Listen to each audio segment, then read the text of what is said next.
Less than 24 hours. Yes, that's correct. You are both on.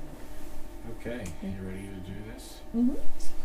My name is Gary Davis, and I'm interviewing Shira Tiffany on her thinking about what does she think about Christians. Right now it's for a book called The Whiskey Chronicles, What Normal People Think of Christians. I'm not saying that you're normal, but we'll figure more of that. Yeah. So, I'm going to start. We'll go for about 30 minutes, and then we'll stop. Sounds good. Unless you have nothing to say, then we'll stop in 5 minutes. Well, tell me something about yourself. What your roots are, what you grow up. You're a member of ISIS, or... My family is Jewish. I'm Jewish Uh-huh. in terms of my religious background. Okay. My mom was a rabbi, a Reform rabbi. Uh-huh. And Yeah, I was going to say she couldn't be Orthodox. right. And yeah, so I grew up going to synagogue, and I went to Hillel when I first got to college. Mm-hmm. But Now, where was college? I went to Boston University. Okay. Mm. Yeah. Yeah, so like I identified with the Jewish religion and Jewish Sure. culture, and I like became really involved in Hillel, and then it also felt like too socially and religiously conservative for me, like for my identity as it was changing in college. Sure. So I was like feeling more alienated from the Jewish community, and now I'm doing a Jewish community organizing fellowship, so I'm finding new ways to connect with the Jewish community, like, How's it going? through social justice. It's going really well. Feel like fulfilling and all that? Mm-hmm. To what extent do you think your faith? I mean, there's different kinds of Jews, of course, Reformed, Orthodox, conservative, etc. But to what extent do you think it affects your daily life? Well, I am culturally Jewish, but Okay. I don't have a belief in God. So. Meaning you're an atheist, or? Mm-hmm. Okay. Mm-hmm. Tell me something else about yourself. What do you enjoy doing? That you can repeat on camera. Oh, everything is cameraable. Let's see. My work right now is as a community organizer of community-based fishermen, and I really enjoy that. Oh, wow. Mm-hmm. So you enjoy that. What gets you out of bed in the morning? What lights you up? I really enjoy community and relationships with people and connecting to other humans. That would be my main driving factor in life, I'd say. That's fantastic. What's the greatest thing you think you've done? May I ask your age? Yeah, I'm 25. 25. So am I. Sort of. What's the greatest thing you've done in your life thus far, according to you, not other people's judgments, just yours? Yeah, I mean, I think just like self-growth, and I think life is challenging, just like ordinary life is challenging for everyone, so just like You think? trying to live as close as you can to like your true self, I guess. Yeah. I think that's just like getting to figure out who I am and how to express that. Can I ask, what's the hardest thing you've been through so far? Or the worst thing beside this interview? Yeah. I think the most challenging thing for me has been my mom passed away last May, so almost a year ago. So and she was sick for many years, like 12 years or so. Gosh, how old was she? 57. Wow. That's hard. Yeah, that's definitely been my biggest challenge. Wow.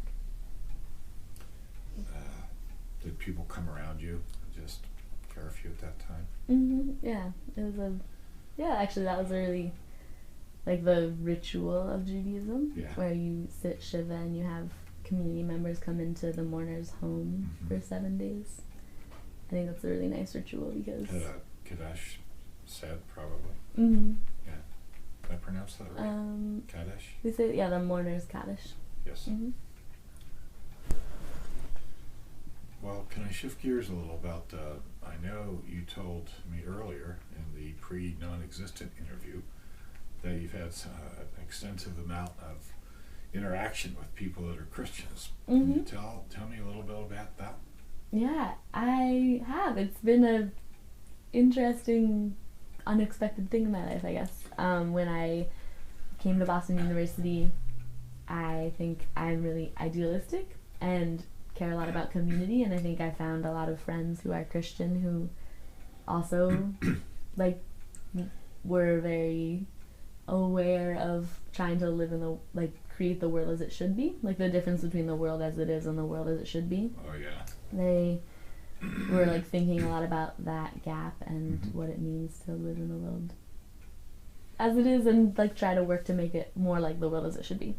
So I mean, we might like identify those problems in different ways, but Sure. I think having that perspective on the world was something that we share, and the focus on community. So that was similar with Hillel.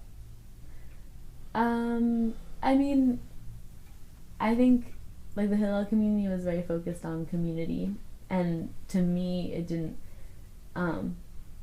like feel as focused on looking at the world as it is and the world as it should be and like trying to make that change.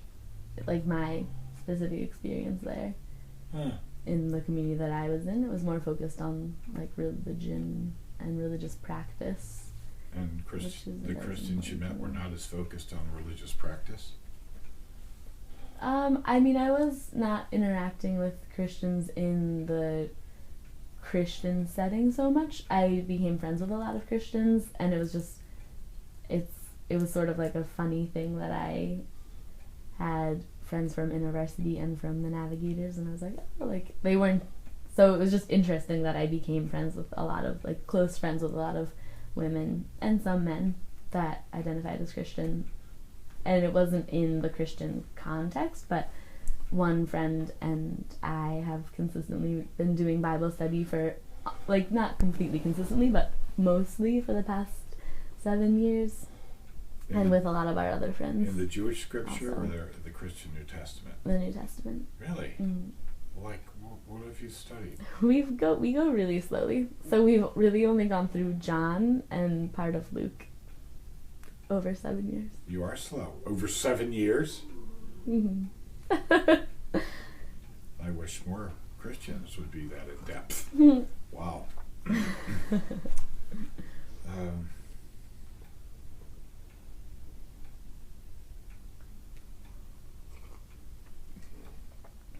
So that's your experience with Christians.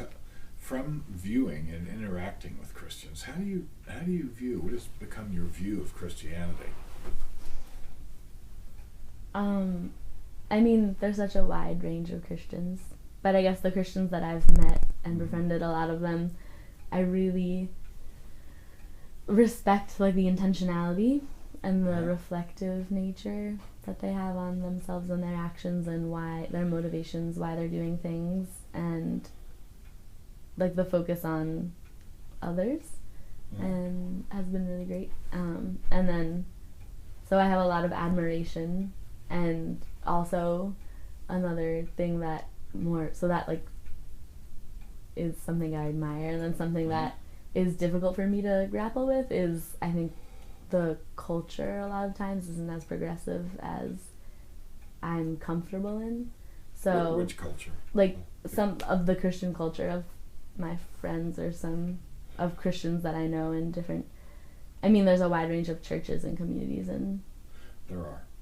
So there's some churches that I've seen that are incredibly progressive and bring together people from different socioeconomic classes and races and ages, and it's really awesome.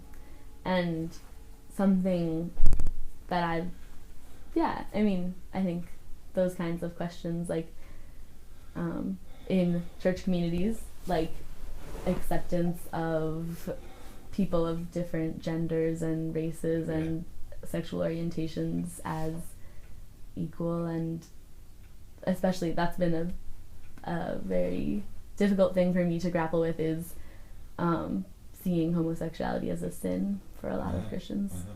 That's been I have a for me. brother-in-law that refuses to kind of update his life, so he is absolutely opposed to drums in church. He says the older hymns are the more spiritual. I said, boy, I agree. Let me put some on. So I put on Gregorian chants. He's like, I didn't mean that old, but you said the older, just let it drop, you know. So, yeah, the homosexual issue is a big discussion right now going on across Christianity. Some people say, oh, it's just fine, we fit in. Others say, no, it's not right before God. And the jury is still out on how that will come down.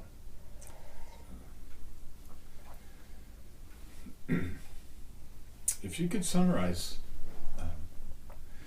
the purpose of the Christian religion in a sentence or two, what do you think its purpose is?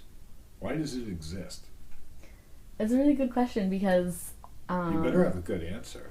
I mean, I've talked a lot to Christians, so I think I try to like step into their shoes and understand what they see as the purpose of Christianity. But when I think about religion, I still look at it from like more of an anthropological, like atheistic lens of like, why would this come to exist? So I guess for Christians, I think the purpose question is kind of weird, because it just like is like this is truth, and this happened, that Christ died for our sins, and that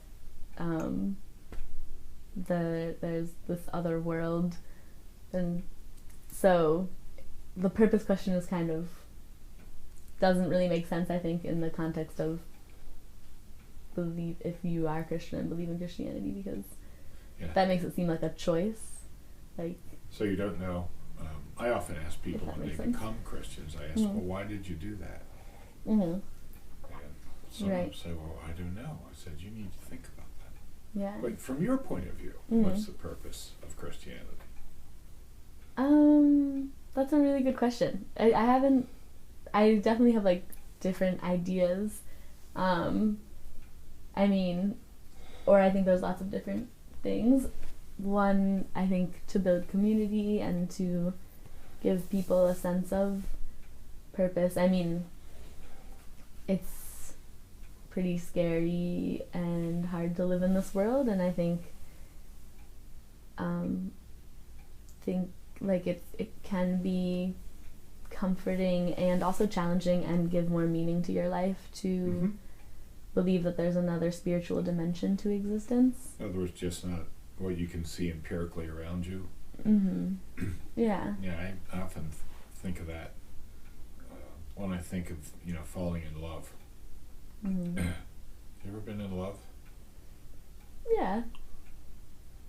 Yeah, you can't put your finger on it. What was the trigger? What was the thing that lit you up, that all of a sudden you feel differently about this person? It's a different dimension. It's a different way of thinking. It's not linear. It doesn't have reason. But you still have to grapple with it. And one of the consequences of falling in love. You think, beside community, which you keep coming back to, do you think Christianity, well, actually Judaism and Christianity offer that. Do you think Christianity has anything else to offer people? Yeah, well, I think that, like, also not only community with other humans, but also I think the personal relationship with Jesus is a comforting and guiding force for many Christians. How do you think that affects Christians' lives? I mean, what I'm getting at here is sometimes I need to distinguish between genuine Christianity and plastic Christianity. That's, all the form, but not a lot of substance. So how do you think it affects their life, the genuine kind, I guess? Yeah, I think that in general is an interesting question, and in Christianity, because it's a faith-based religion and not an acts-based religion, it's very hard to assess anyone else's connection or relationship with Yeah, it Jesus. is. Like, you can really only know what your own Mm-hmm. connection is, and you can't really judge anybody else's authenticity or genuineness. You can only judge like their actions and whether you think that is Yeah. sinning or not sinning, but also Christianity is all about. And whether they're faking or not, or Mm. I mean, I went to a Christian college to hide from God. I figured all I had to do is go through the motions, and it worked for a while.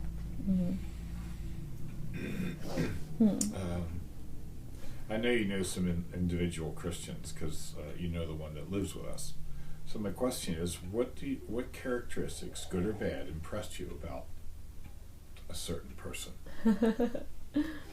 Yeah, I mean, in this certain housemate of yours, and also in many Christians, I think like compassion and like acceptance of others and like listening, and yeah, I think that like the church is focused on accepting and loving other humans and acknowledging that all of us are sinners, and so just like modeling or like trying to emulate Christ's love for humanity and his creation.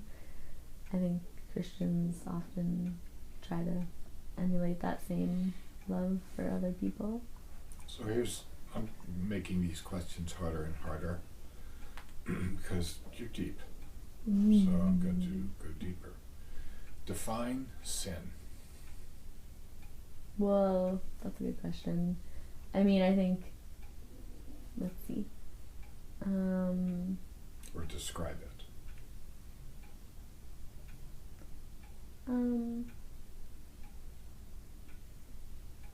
That's a good question. I guess in the biblical sense, I mean, I think like Jesus like sets an example of how to love and accept other humans, and I'm thinking about like separation and connection from God as maybe a fundamental element of sinning, like when you're thinking about like what God wants you to do and what not your own kind of like earthly needs, but what your role in the world if you're following Jesus is. I mean, Mark Twain once said that the two most important days in your life is the day you're born and the day you find out why. A lot of Christians, I think, miss the whole intent of sin. They think it's just breaking God's law. I often thought that it's also breaking his heart. And from my point of view, I kind of see all that God's given us is to keep us protected by him. And when what we call sin, I see as stepping outside the perimeters of his protection. And we do put our life at risk when we do that. You know, a little white lie? Probably not.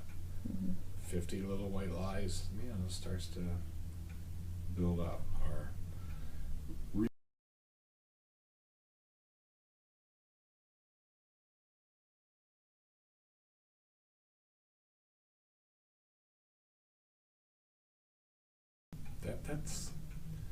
I hear the word sin all the time, and nobody can define it, so that's why I asked. So I was just being evil and mean on that. Let's see. You ever gone to a Christian church service? How did it feel? What you think?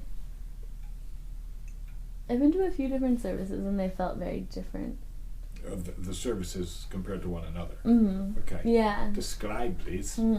I went to First Baptist Church in Jamaica Plain, and it was the most amazing service ever. It's really progressive and a really inclusive, amazing community. There's people of all different races and socioeconomic classes and ages, and it feels like a really genuine community that's trying to break down the normal social barriers that we put up between other people and like really live out like a radical community. Yeah. And I've been to some churches that feel more like I should follow the social norms and just kind of the way that we interact in society in general. Uh-huh. You know, we have different social norms that we maintain. So I've been to other churches that feel like closer to that, closer to like kind of maintaining normal social paradigms. Which did you prefer? I liked the more radical church that felt like a really community that was really truly accepting of all people. Yeah, I prefer that too. I often say that our world is tired of nice Christians. We need a few more wackos around so that can just say, let's just go have fun. So, more like that. Do you see any problems with Christianity or anything? Yeah, like I was saying before, I mean, with society at large, and Christianity isn't exempt from that. I see a lot of problems of power and you mean the same struggles? yeah, like racism and classism and sexism, and we've all internalized those paradigms that are fed to us constantly in society to keep power where it is. So the church isn't exempt from that at all. And neither am I. You know, I've internalized sexism, racism, and classism. So I used to have a saying, this is back when the feminist movement was just starting up, that it was a man's job to put a woman in her place so she could help him up. People were like, wait a minute, what's that? Do you have any ideas on how to correct these issues inside Christianity? Yeah, my idea is, I think it just starts with conversations and both with people who have privilege and people who are oppressed, both to be thinking about their identities in society and how they can be allies and accomplices and liberate themselves and folks who are oppressed and liberate people who are oppressed and in other words, make a difference. I like to make a difference too. It's just I don't like to be trapped in a Christian community that everything revolves around itself. I like to get out with normal people, sometimes with single malt scotch. Unfortunately, we just have coffee and tea. Delicious tea. Huh? Delicious tea. Yes. Thank you, Star. Let's shift back to you a bit. If you could change something about your life, what would it be?